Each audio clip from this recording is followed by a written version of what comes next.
Hi, welcome to the Diablo Podcast. We are online at diablopodcast.com. It's the service of diabloinkgamers.com. I am your host, Flux, and I am joined this week by Xanth. Ahoy, hoy. He is our hardcore columnist and been covering lots of news, actually, not just hardcore. You've been branching out.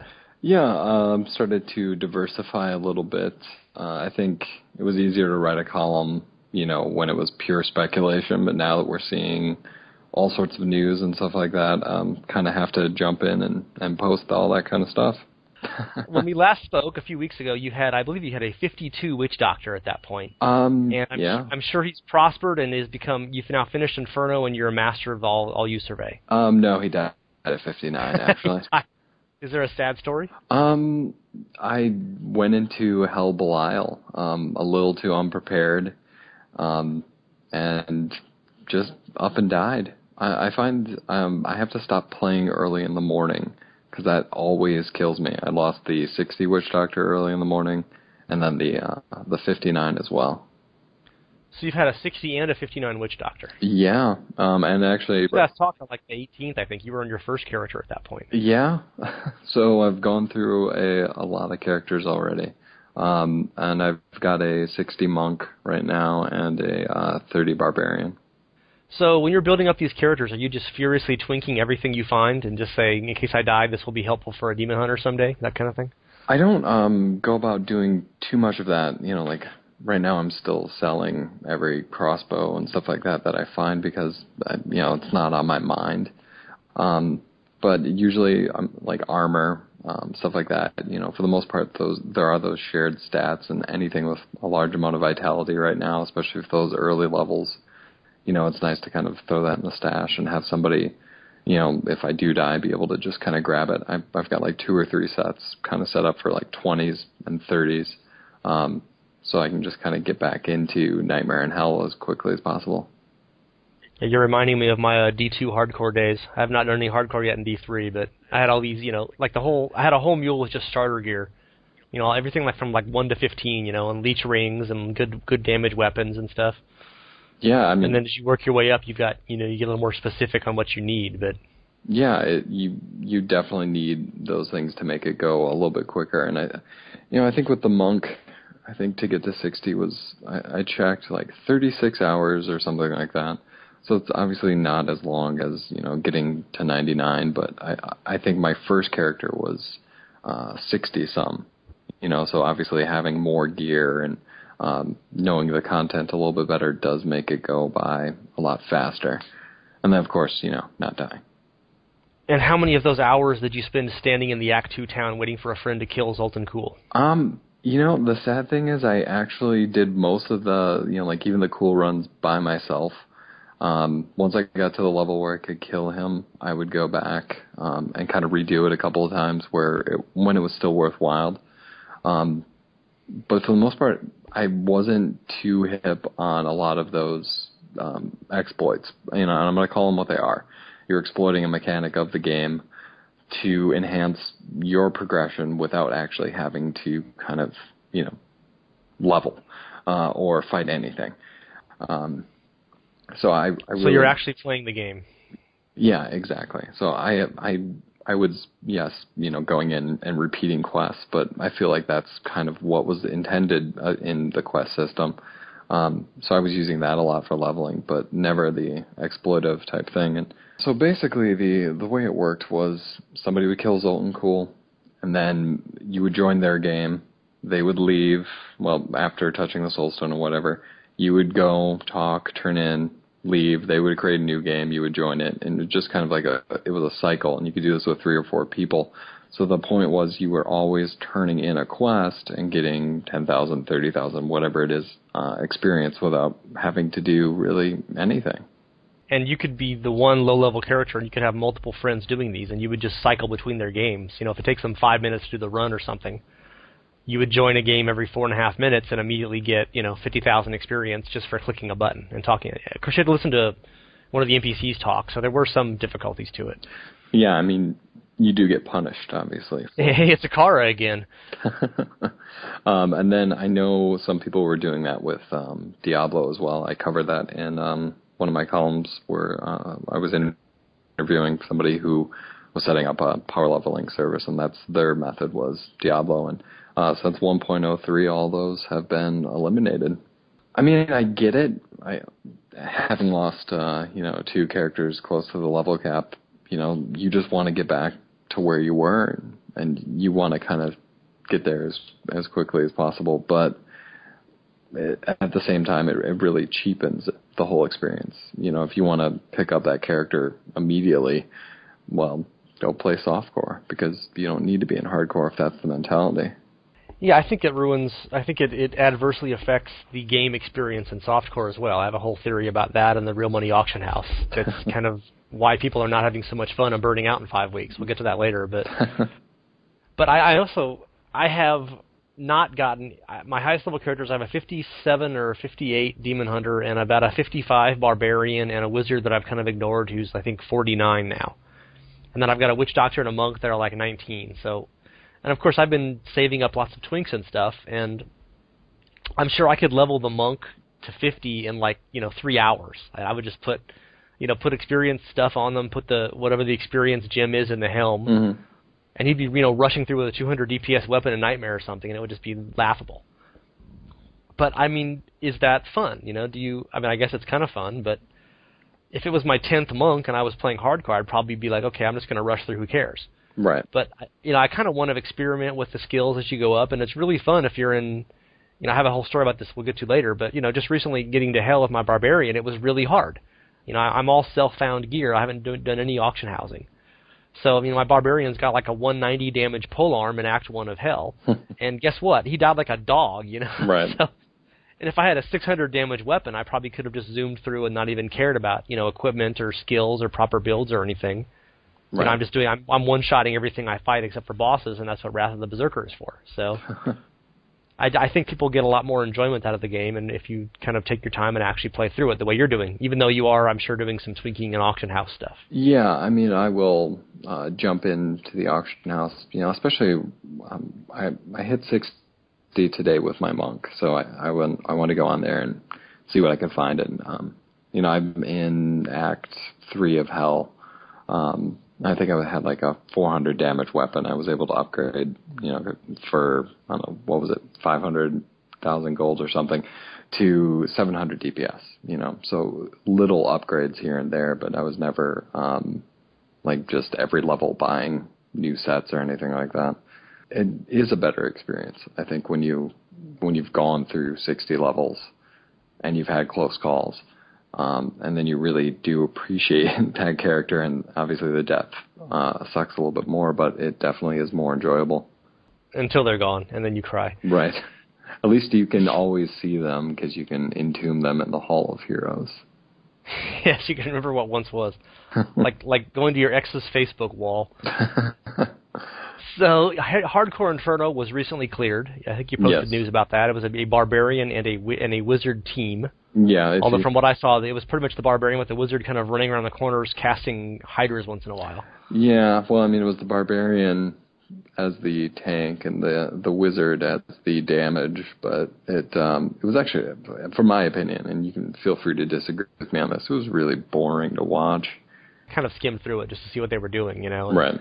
And they got to the Shadow Realm and just kind of ran from their clones, which I'd never even considered you could do, so that was interesting to me. Yeah, and I think that's where kudos really should be given, is the strategies that they implemented. Obviously, I watched the Azul fight, while it was going live, and the kiting and just being very precise, I would have never considered.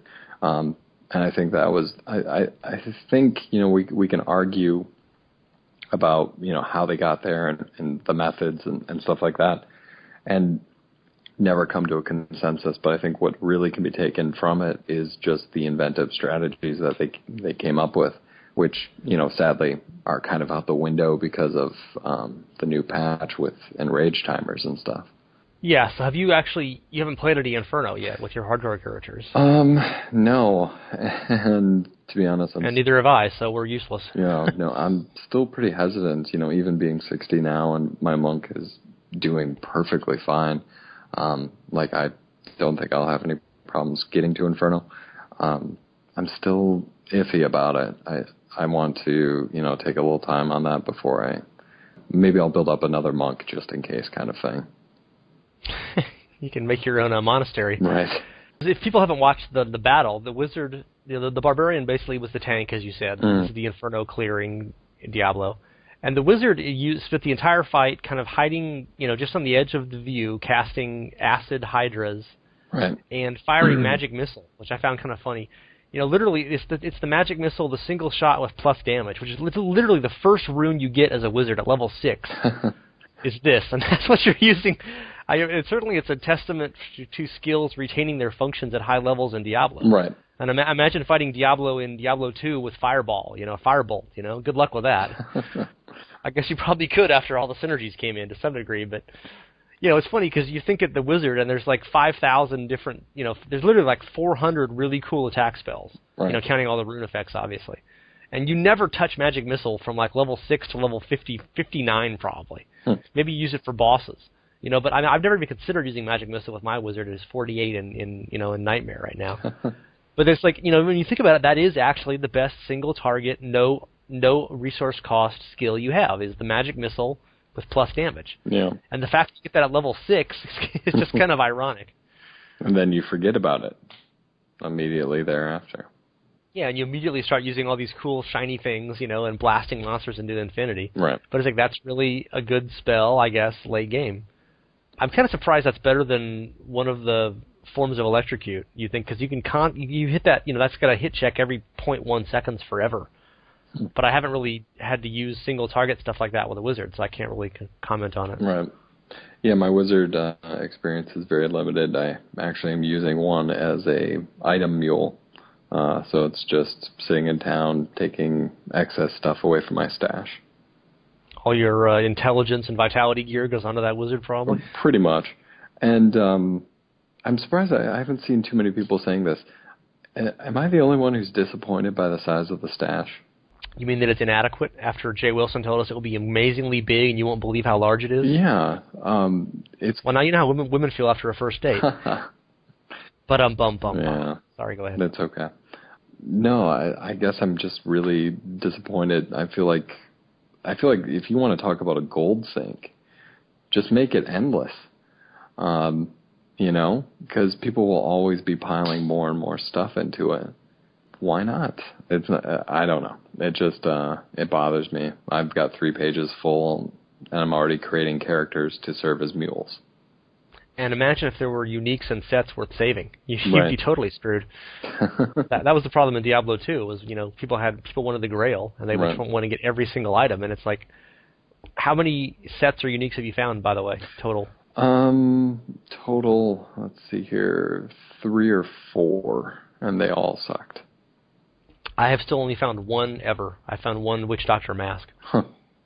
I got lucky on my monk. No, I will correct that. I found one legendary that was decent. That was a belt. It was like gold wrap. It was just great at the time for that level. But I found a monk helm and a monk weapon, which were both useless by the level I had found them at. Yeah, well, luckily with hardcore, you have some chance of recycling those someday. Yeah. Of new characters. You'll re-roll. Yeah, that's what I was always curious about was with softcore. I mean, is there any point in putting a lower level item up on the auction house? Because most people, I mean, once you hit 60, you have your 560s or whatever. Is there any need to buy that stuff? I think that's one of the beauties of the hardcore economy is people are dying all the time. There's always going to be a need for that lower level powerful stuff. Yeah, I definitely found that in Diablo 2 where I played all hardcore for years. It was always nice. You'd find stuff that was useful for your own character or for other new characters. Sometimes you want to start a new character just to use this item.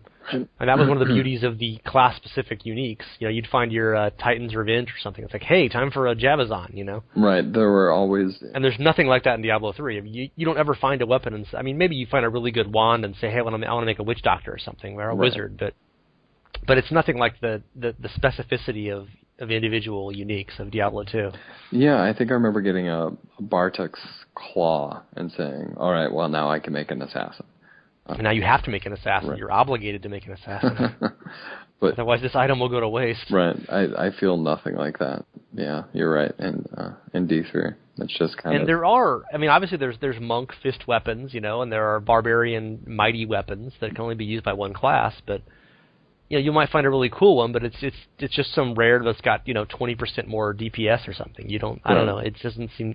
But I mean, obviously, if we're gonna do a podcast bitching about the uniques, and be a long podcast, right? So. Right. I think that's its own separate subject for another day. That horse has been to the glue factory and back by now. Yes, definitely.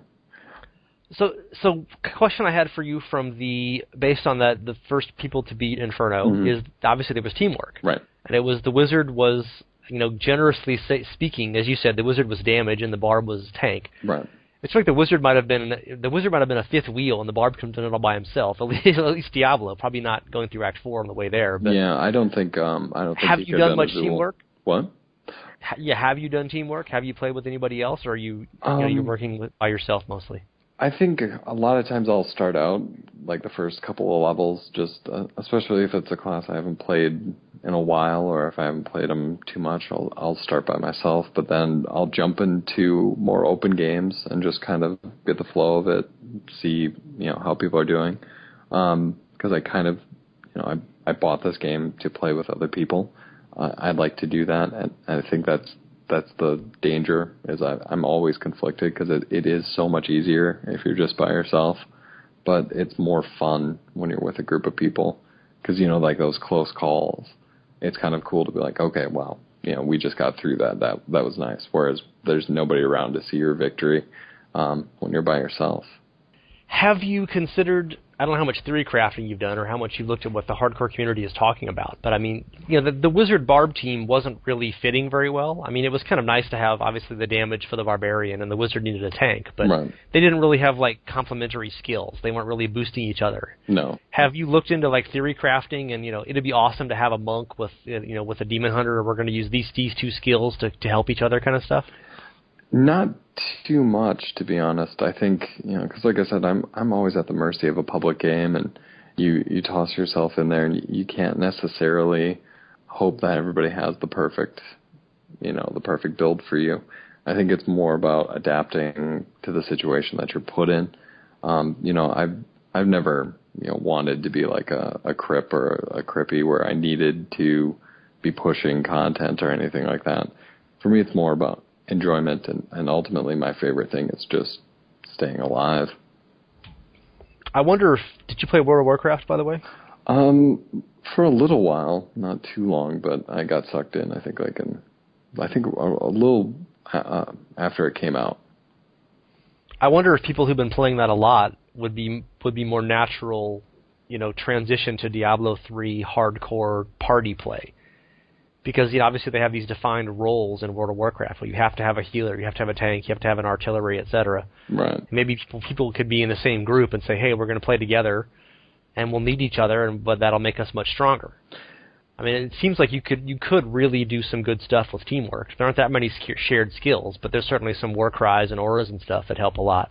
Oh yeah, I mean, I think if you in just playing in public games and seeing, some of the group dynamics that I've had, I think one of the best I had was when it was nice and even between two melee, myself and a barbarian, and then two ranged. And I think it was a demon hunter and a wizard. We could have two people at the back firing away at, anything, and then two people at the front kind of absorbing everything, and then all these complementary skills. I found that to just be clearly the best. One of the really hard things when you're playing solo is that when you get to elites, your stuns and your slows have such a little effect on them. They have such a quick, they wear off so quickly on the stuns. And obviously if you have two or three people, you can all take turns stunning and alternating tanking. I've played mostly solo, and I've had many, many deaths where I was like, if I just had one more second, I could have survived, I was almost to a cooldown, or I was a little bit short on discipline to get my next vault out or something. And if I had someone else to tank, and not even sharing skills so much, just if someone else could have distracted this guy for 5 seconds, I would have been fine.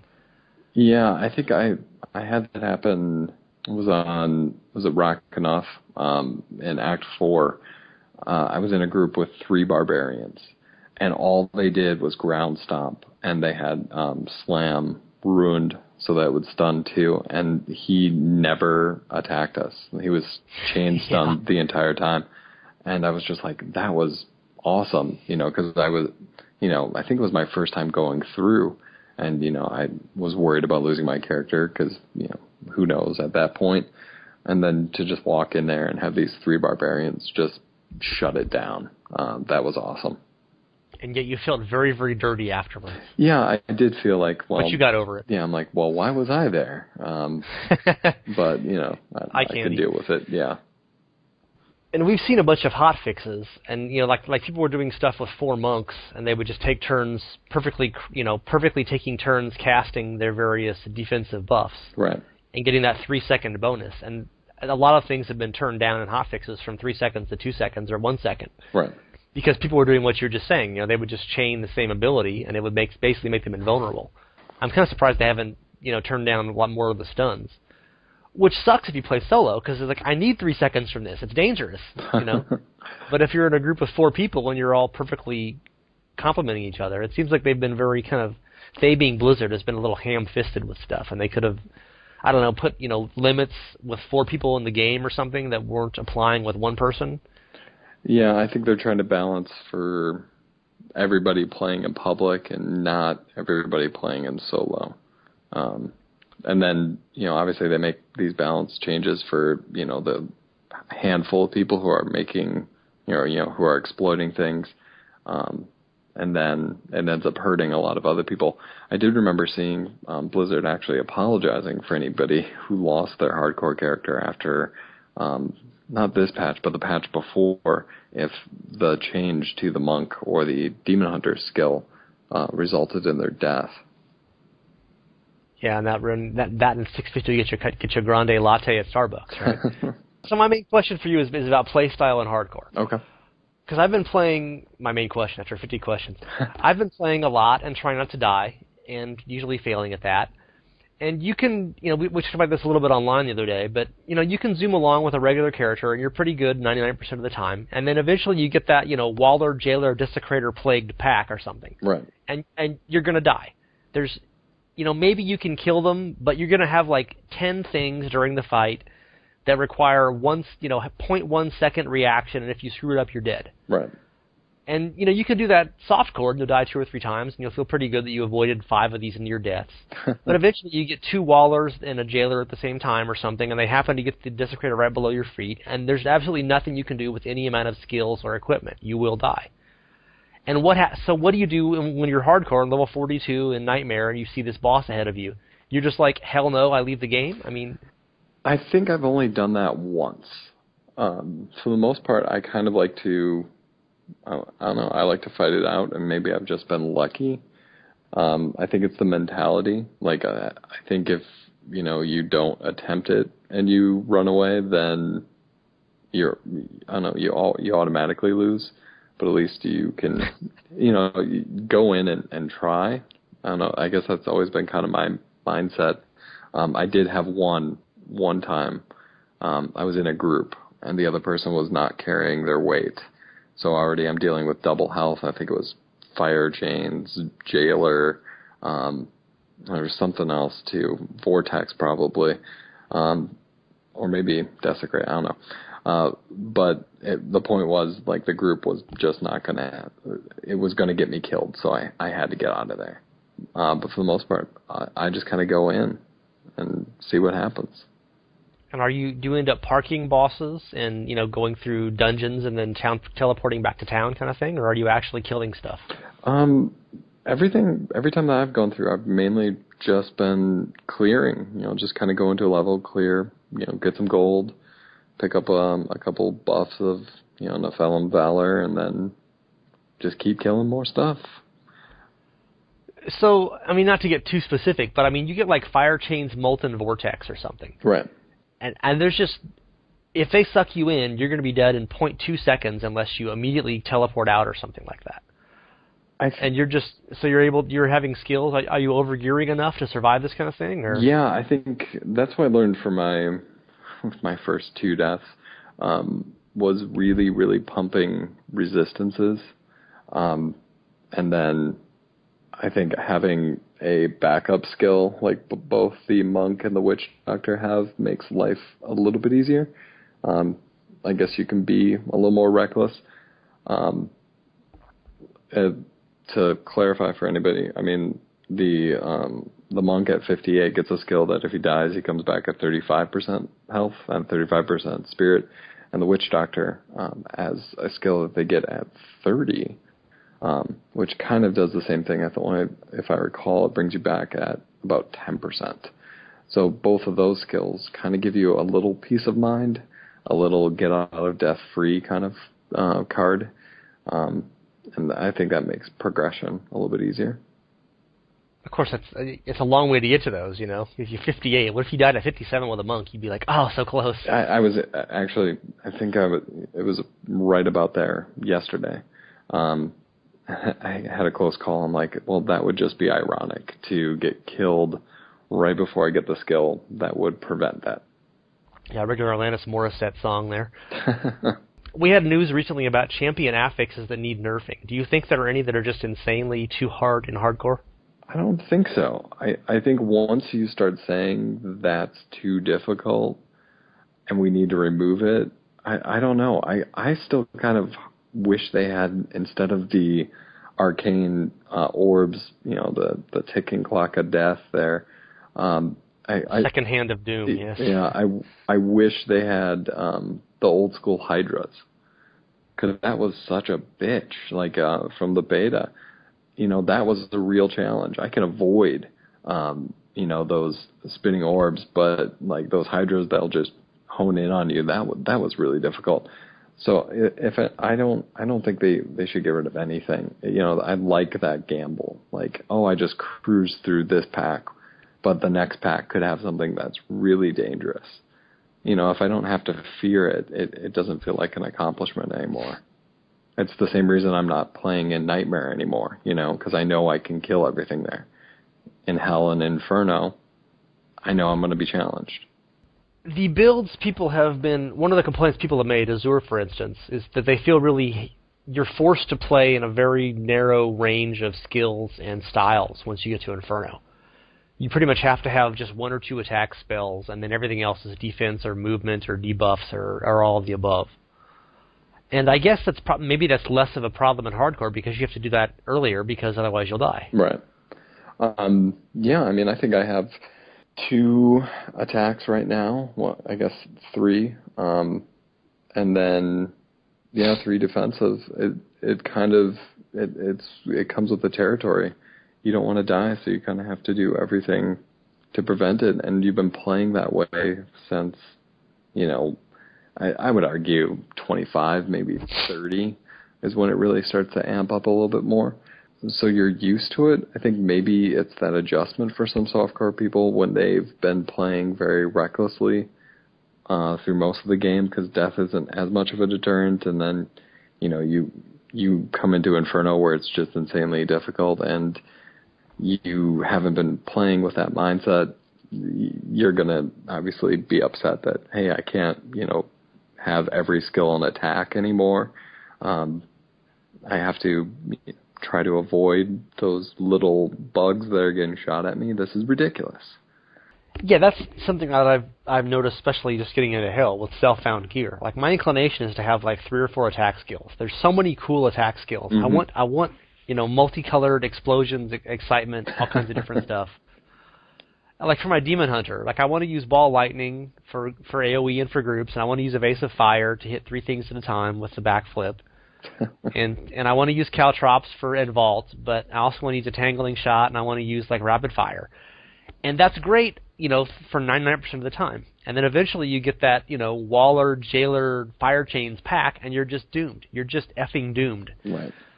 And so that's obviously not, you know, I'm sure it's much quicker killing, and plus I'm using self-found gear, so maybe that's adding some challenge to it. But it just seems like, I think that's kind of what's happening a lot to people when they get to Inferno, because we've had a lot of complaints, especially before the last patch, people were saying, I get to Inferno and it's a complete gear check. I'm just doomed without better gear. And I think part of that is because people are using the auction house, and you get a 700 damage weapon at level 57 or something, and you can just laugh your way through hell. You don't need to have good skills or good armor and such. You can just one-shot damn near everything, and then you've got Wrath of the Berserker for the rest of them, right? But hardcore, you have to start... hardcore, it seems like you're having to get into your Inferno build like level 35 or 40. Obviously you don't have all the same skills, but, generally speaking, that's the kind of the play style. So I'm wondering kind of if hardcore, maybe it's not as big of a jump up to Inferno because you're already using a skill and a build that is kind of the same style that what you're going to need long term. Any insight into that? Yeah, I mean, I think it's that mindset. Obviously, you're playing to survive, and that's what a lot of these softcore players are seeing in Inferno, is that they need to stay alive to be moderately successful and not rack up a huge repair bill. And you've been doing that, especially in hardcore, yeah, like you said, from 35 or 40, whenever you really get into Nightmare and can kind of get, dual Apex champions. I think, one of the things I've noticed, too, with hardcore is anytime I would get a new skill, I was always trying to play with it and see what it did, if it would keep me alive. Or if, it would do a little more damage, or how I could switch it in with, something else. I've found that the hardcore actually makes me pay more attention to those little things. And even, tonight I was going through my skills and still trying to tweak it so that I feel that it's perfect. And I do have to hand it to Diablo III in that fashion, that I was very concerned that once I got to 60 that everybody would have the same build or something like that, and it's completely not the case. I've yet to see another monk, or when I was a witch doctor, somebody of the same class with the exact same skills. They might have the same, basic skill, but then they ruined it different, or, something to that effect, or their passives were different. And, I'm always trying to check out any other class that I have to kind of see okay, well, this is working for them. Could I make it work for me? And sometimes it just doesn't. The complaint people have is they don't feel there's enough of a variety in skill options. But as you say, everyone's not using the exact same skills and runes. But it seems like the option is you have 2 attack skills and then 4 defensive options, or movements or debuffs or whatever. And people kind of aren't counting in their in-head algebra. I can change from, life leech to higher armor kind of thing. Right. That's an option. People are sort of comparing it, I don't have as many attack skills, therefore there's not enough variety. Whereas the variety needs to be considered over defense and movement and everything else as well. Like I said, I have, 2 real attacks, and then Tempest Rush I use more as a get out of dodge type of skill. And then I have, other, defensive skills. I've never felt like I was pigeonholed into it. I felt like I wanted to do it because I wanted to live. I never would complain about the diversity of the builds because, I don't know, I guess once you know that, if something's going to kill you, you're going to just do everything you can to prevent it. I can see where the argument might come in when, you've been dying consistently, but once you don't have that stipulation, it becomes a lot easier to kind of justify taking those skills. I think it's easier at a casual look at it to see the differences in attack spells. Demon Hunter example I used earlier, like Ball Lightning versus, Rapid Fire or something. One is really good for single targets, and one is really good for AoE groups. And it's very obvious which one you're using in terms of that combat. But then when you're just modifying which defensive bonus you get, it seems like that's not as visible to people, or it's not as exciting or fun. Variants. We have lots of really weird variants in Diablo 2 because kind of the difficulty curve of Diablo 2 was structured much differently than Diablo 3. Right. Where in D2 you could do hell with a mediocre character, and the whole point was getting better at doing that, adding in Magic Find, etc. Yeah. Whereas that's true also, I guess, of D3 in Hell, but of course there's Inferno. Right. So people want to be able to do Inferno, and they want to be able to do Inferno with 5 attack spells. And, sorry, you can't. No, definitely not. So do you feel like Diablo 3 is limiting a variance? I mean, you're not going to see a lot of battle mages in Inferno, No, I did see a forum post. I think it was on the Blizzard site of somebody who was doing a melee wizard. I think they got up to Act 3 or Act 4 of Hell. So there are people out there, and I think that they'll be dedicated enough to do it. They put the dead and dedicated, yes. But, some variants just won't work, and they won't work in hardcore, and they won't work in Inferno. So maybe Hell is the end game for variants. Maybe, unless you want to lose 30 or 50 hours of your time. Then obviously in softcore, just a couple minutes or whatever it may be. It's funny because everybody loved the concept of Inferno when they first announced it. Okay, not everybody, but the vast majority of fans seemed to be very positive. Right. And they thought, okay, cool, we want a harder difficulty than Diablo 3 had, Diablo 2 had. We want something more than just Hell. Right. And now we've got it, and everybody just bitches about it, and it's too hard. So, yeah. And it forces you to play in a specific build. So what?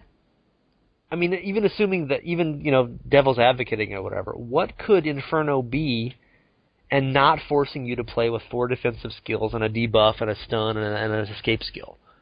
I mean, how could it possibly be structured that it would allow you to use a wide variety of attack spells and still be hard? I don't see how that could possibly work. I don't think it can. And you look at people's reaction, when the new patch came out, and you have some people saying it's still too hard, some people saying it's easy. And you really just can't please everybody. I mean, I like the thought that there's that, harder difficulty there, and, over time with gear and stuff like that, it will get easier for people.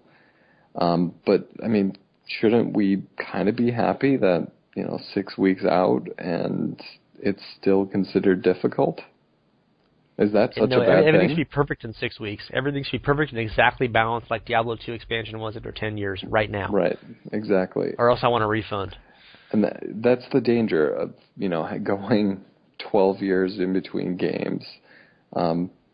It becomes a lot harder to remember the problems there were and the exploits there were.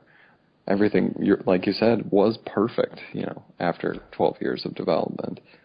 Well, no, actually it was horrible. No respects and synergies and right. Overpowered rune words, and you had to have exile. You had to have, was it exile? What the hell's the damn? Enigma? Enigma, yeah, I had an E in it somewhere. Right. And then, I mean, I'm just thinking of like the first one without the expansion, just classic. Every barbarian had a polearm, like world. And there were no lances for like 8 months because the patch didn't enable them properly. Right. And then, there were hella bugs. I started posting in the forums, and everyone's like, "Oh, you're a white knight now." I don't even know what a white knight is, but apparently that's what I am now. For saying that Diablo 3, it's silly to expect everything to be perfect in 6 weeks. But anyway, yeah, everyone's wrong, but you and me. Yeah, it's funny how that works out, huh? I know. Well, we're the only ones left standing on the podcast. But I do remember those kind of things, and I think I enjoyed it then. I look back on Diablo fondly. I have a feeling Diablo 3 will be the same way. It just takes patience. Like 6 months in Diablo 2, there were no runes, there were no charms, there were no jewels, there were very limited sockets, there were no exceptional or elite uniques or sets. Gems were only useful up to about level 15. There were tons of bugs in the items spawning. There were almost no late-game items. There was no elite items at all. All that stuff came in the expansion or in patches or both. And it's just crazy that after 5 or 6 weeks, people are like, this isn't as good and perfectly balanced as Diablo 2 was after 11 years. I hate to sound like Bashiak. You're going to get hired by Blizzard if you keep talking like that. Yeah. People were joking about that. We have had zero contact with Blizzard of any sort, as far as I know, of Blizzard Irvine anyway, since like 2009. They don't give us like the goddamn thing. So trust me, this is I hate to be backing them up and agreeing with them. Somebody pointed this out in forums, and I'm hijacking our conversation with my own bitches here, but it's okay. But I spent many months critiquing, I think, overexcited fanboyism, saying, okay, think twice about this. Maybe it's not all perfect and wonderful. And now it seems like the fanboyism has kind of gone to the opposite end of the second hand of doom has swung the other way. And now it's like everything's not perfect in 6 weeks. This is horrible. End of the world. Right. And I'm suddenly defending Blizzard and Jay Wilson is my bed buddy, but and he cuddles really well, so it's not so bad. But it seems like people are just expecting way too much, way too soon. And Diablo 2 Classic was nothing like what we had in Diablo 2 expansion in 2004. Right. I think it comes down to we have an expectation with a game that it's supposed to be perfect, and we like to build things up to a pedestal, and then we like to knock it down. The second part is more popular actually than the first part. Well, right. Everybody wants to jump in on the bandwagon, of hating on something. Oh, you're quitting? Well, I'm quitting too. Let's post forum, post about I'm quitting before you're quitting. I'm quitting more quitting than you're quitting. And I'm getting a refund, stuff like that. I'm getting a double refund. So back to the Inferno thing. Okay. I was trying to think about how it could possibly be made. So say that every monster in Inferno did half the damage it does and had double the hit points. Mm-hmm. Now suddenly you've put a premium on offensive attacks and you're not so worried about defense. And I guess that would kind of change it to some degree, but wouldn't that just allow you to keep using the same crappy build you had in Hell? Or people who actually were doing survival builds, like hardcore kind of builds, would be never even in any danger of dying, right? Right. I just don't see any way they could really have Inferno be hard and allow you to use tons of offensive skills, unless they up the skill cap to 8 or something, I guess. Yeah, or let us get a couple levels so you can be at least on the same level as the monsters. But then wouldn't that just perpetuate the same same help? I don't. Yeah. I'm just kind of looking at Azur had that whole post about how he feels pigeonholed, and I'm like, well, how could it be hard and not pigeonhole you? How could this possibly work? Right. And the pigeonholing complaint seems to be that I can't use enough offensive spells. Right. It's like, well, you can't. If there were 12 skills allowed, I guess that would maybe alleviate this somewhat. Or would people still have the same complaint? They would now have 6 defensive skills instead of 4. Not to, go back to this, but it's kind of like the shared stash. No matter how much space you have, it's never enough. Same thing with skills. Unless you can use all of them at the same time, never enough slots. If Inferno did not exist and Hell was the highest difficulty, how would this be different? Would it just be Diablo 2 over again? Except there's no item grind, there's no level grind. I mean, I think it kind of would. I'm fine right now just being in Hell. Obviously I'll venture into Inferno, but I think that's where the problem lies, is because it's there, people want to go to it, and it's fucking hard. So then we want to complain. If it didn't exist, people would be complaining there's nothing to do, and then when it's there, people complain it's too difficult. And of course, we all wanted Inferno and thought it was awesome when we heard about it in the first place. So it's ironic that it's now ruined the game. Speaking of popular features that have ruined the game, Auction House. Oh, yes. Do you feel the Auction House is essential for hardcore? Because you kind of have to overgear to survive when you go up to Nightmare and Hell. I definitely, especially like you said, at least on that first character, until you can actually farm gear yourself for your other characters. Like that first one, you're gonna have to dip into the Auction House to get through Nightmare and to get through Hell. There's just no way with those self-found drops and stuff like that to really survive. I'd made mention, I think the last time that we had talked, about, that transition from normal to Nightmare and, having like just a crap weapon and, buying something on the Auction House that I wouldn't have been able to get for another 5 levels. So or I would 10 levels. Yeah, exactly. So, to go through that process and risk your time because your gear is not up to par. Right now, having a 60 that I can farm stuff with, I don't feel the need to jump on the Auction House too much, for my other characters that I'm leveling. But but I think for anybody who would be starting out, it's definitely a great resource. And for the most part, it's not at the point where it's so inundated with everybody having a huge amount of gold that it's just astronomical. I think the highest priced weapon on the auction house right now, I see one that's 15 to 25 million, but for the most part, they're in the 4 million range. And this is for hardcore? Yeah, and I mean it's 9 million for the buyout for a 995 DPS weapon. What kind of weapon is that? Do you have it in front of you? Yeah, I do. It's just a magic mace. One-handed, I assume? Yeah, that's a one-handed. So it caps out at, like 9 million or so, and that's the top level. For the most part, you'd be able to easily just buy gear based on what you find in terms of gold and be able to scrape together a living, pun intended. Can you farm 9 million gold? I mean, I guess eventually, but... Yeah, I mean... I don't think I've ever been over 500k. I'm not in Inferno yet, but... I've got... Not to divulge all my secrets here, I've got about 1.2 million right now, and then I just spent, like I said, about 500,000. Have you upgraded all of your artisans? The blacksmith all the way, and then jeweler not yet, and then my stash is all the way through too. It's probably helped if you played through multiple characters, because when you do a second character through Nightmare, you just sell everything because you don't need the materials really. Right. And you're not doing any upgrades of the other. Like I was really poor through Nightmare, and you get into Hell, and suddenly you get pretty rich your second character through Nightmare or third character. Right.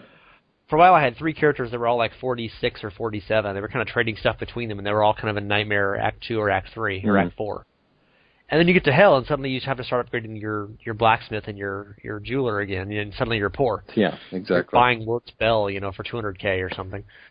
My theory with the whole auction house thing is that people were using it to cover up a lot of their shortcomings of their other gear, and they would get to Hell and buy a 600 DPS weapon or something like that, and they could keep using the same crappy build and the same not really optimized equipment and skills and passives and everything, and that could get them through Hell. And then they got to Inferno, and it was like, no. Inferno says no. And I think that was kind of contributing to... This is why I think the auction house kind of is a detriment in some ways. People used it to Band-Aid over their build and equipment problems and got through Hell. And then you get to Inferno, and that no longer works. Right. You start getting one-shotted by everything. And so people had kind of neglected softcore characters, I would assume, mostly, because, hardcore you'd be dead. Right. But you could kind of glass cannon your way through Hell with good equipment, with good weapons, even as a melee character. Right. But Inferno says no, much like Bobby Kotick. He also says no. And then people got to that and were like, they hadn't really upgraded their builds to where they should have been to survive, and so it was kind of a double shock of now equipment is really hard to get better equipment, and it costs a fortune in the auction house, and your build sucks, and now you're going to die repeatedly against the first zombie you meet outside of Tristram. Right. And that's kind of why Inferno was so harsh and so sudden a shock for so many people, and it was all the fault of the auction house. Yes or no? I can definitely see it. Their life gets a lot easier when you have, a shiny new weapon and can pump out a lot of damage, but then as you start amping up a little bit, it's when you start to feel too safe in your damage versus, well, how much damage can I actually take? Very little, as it turns out. Exactly. And I think, like I said, from the hardcore mentality, when when that health bar reaches 0 that you're dead, you start to think about those other things. Obviously every piece of gear I'm picking up, I'm making sure has vitality. And then, I'm looking for resistances. I don't necessarily know if that's something that your average softcore player 1 through 59 is even thinking about. No, you're not. Trust me. Right. That's my next story. So I'm thinking about that as early as level 20, 25. Whereas anybody else could just breeze through it. And I think once you have that mentality of what do I need to know and, how often do I need to check the auction house and see if I can find something that would just be, maybe it's 5 points of vitality better and all the other stats are the same, but that's what, 150 extra life or 155, I think. So just that kind of mindset is going to get you much better prepared for Inferno. Unfortunately, when you have things that just still one-shot people, there's no preparing for that.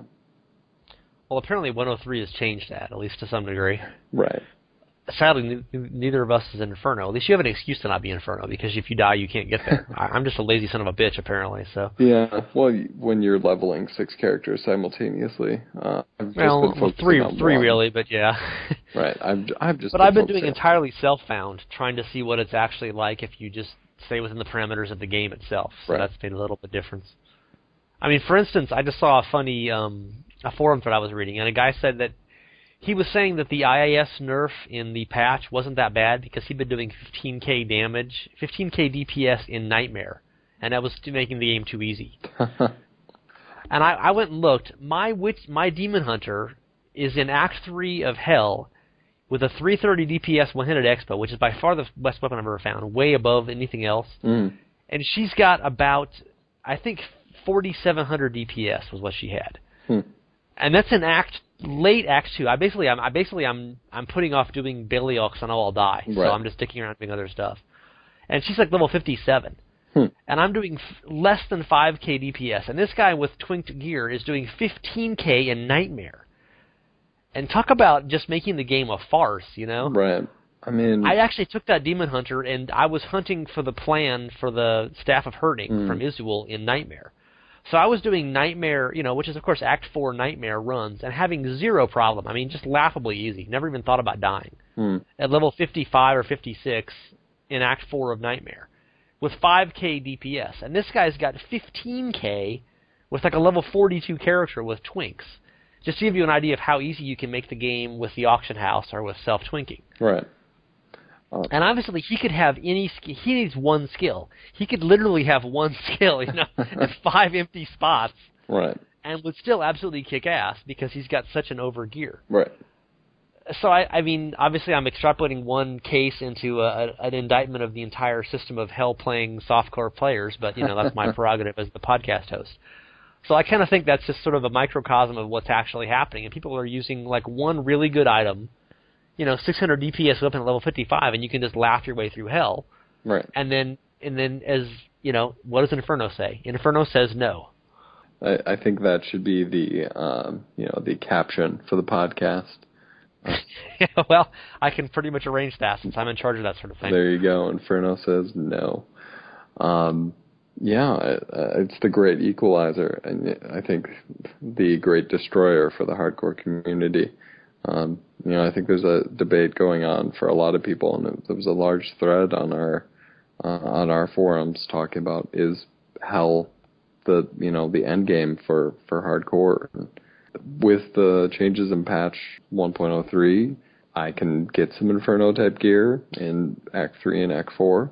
Granted, it's a very small percentage, but that's kind of nice, and that'll help kind of progress into Inferno, hopefully.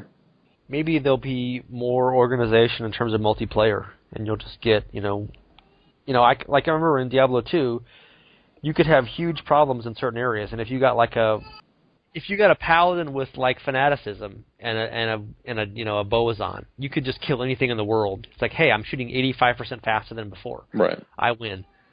Maybe that'll be what happens in hardcore, where people will just say, "Hey, we need a demon hunter with this, and we need a barbarian with this, and a paladin. What's that other character?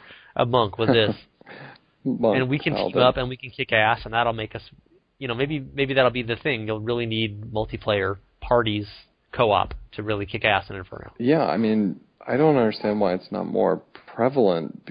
Just due to the fact that.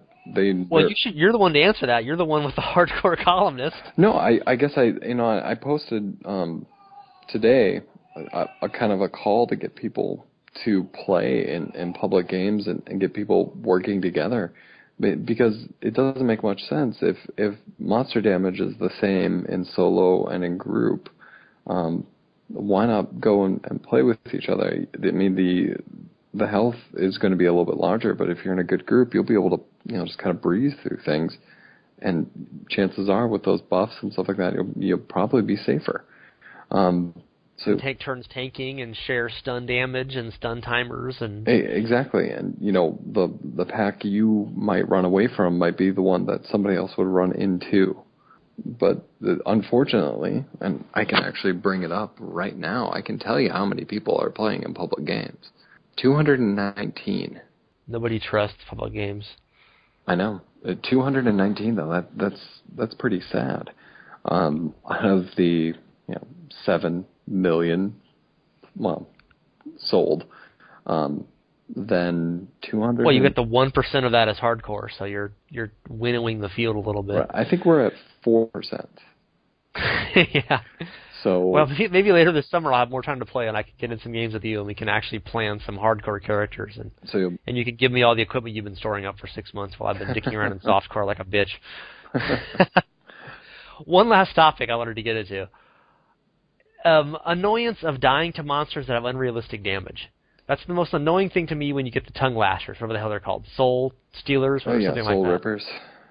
They look like little ankle-biting scavengers, and suddenly they get the tongue thing, and they kind of teleport to you and start biting you in the ankles, and you lose like 18,000 hit points in a blink. Right.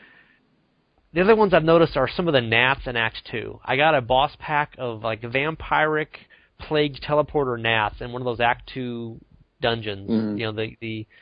The Arizona National Park looking, caves. And it was like I went from 24,000 hit points to 2,000 hit points in like a blink. Right. And it's from a frickin' gnat. Yeah. Do you have any monsters that particularly annoy you that seem that their damage is unjust given what they look like, or is this just me? I will definitely agree with you in Act 2. Those little things that obviously shoot more bugs at you. So annoying. And, if you're in a big fight and all of a sudden they just kind of sneak up on you, it can easily take you out. For the most part, though, I don't think the Soul Rippers here and there, I think anything, I forget what they are. They're in Act 3. There's these little round guys that will run at you and explode.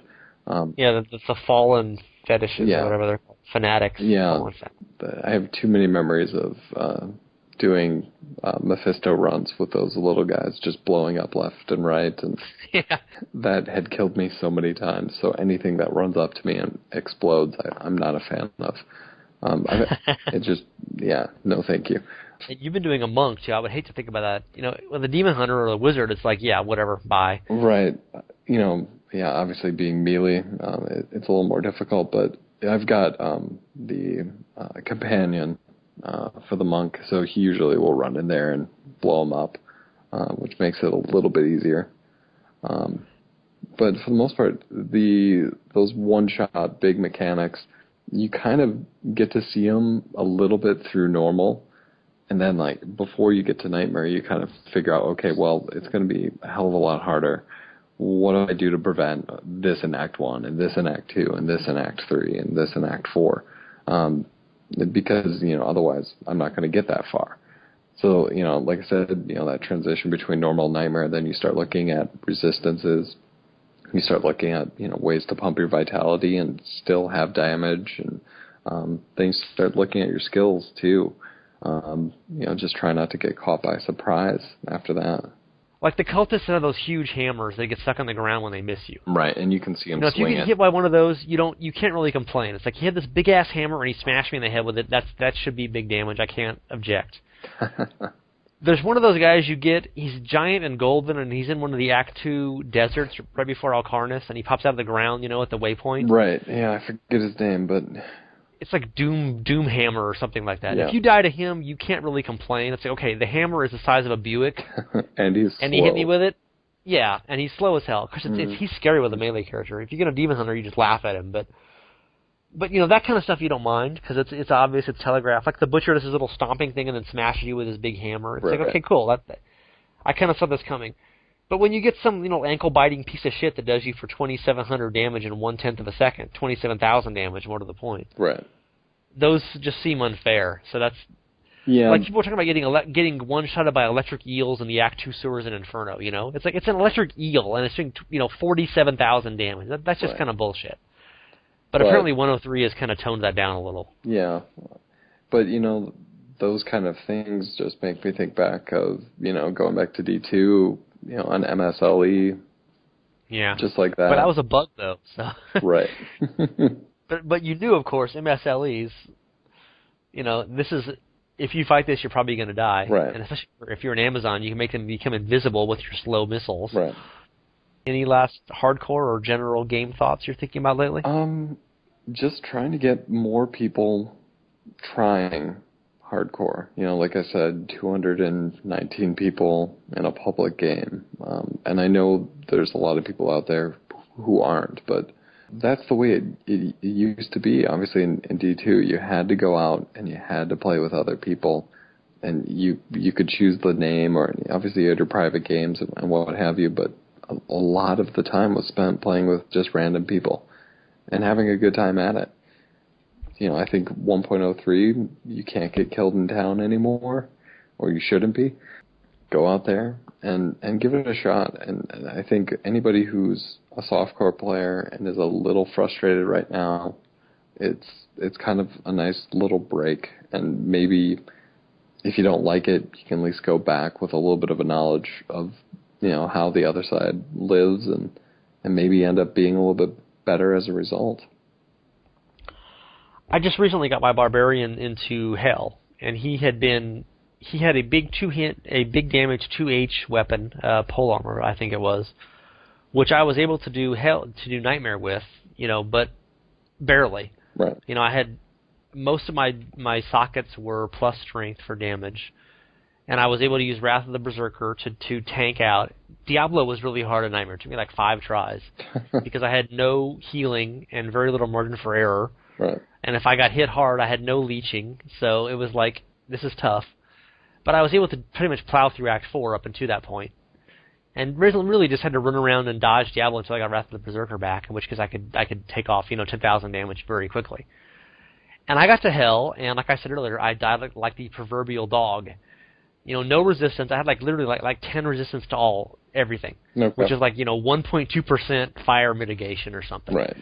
And every plagued, every desecrator, every boss in the start of Act 1 Hell is just destroying me. 1 second of plague and I'm dead, just dropping dead. 26,000 hit points. Inferno says no, except because its Hell says no. And I went, and after halfway through Act 1, got frustrated with that. And switched to a one-handed weapon and, give up damage, but I had a good shield that I've been muling. Right. And I changed all my skills. I put in defensive skills for 3 things. I got rid of Wrath of the Berserker because I was only using that for bosses, and put in another stunning skill, and 2 war cries. And suddenly I wasn't dying anymore. I was doing 50% less damage, but I could just tank away on stuff and stun them and heal. I was using revenge for healing.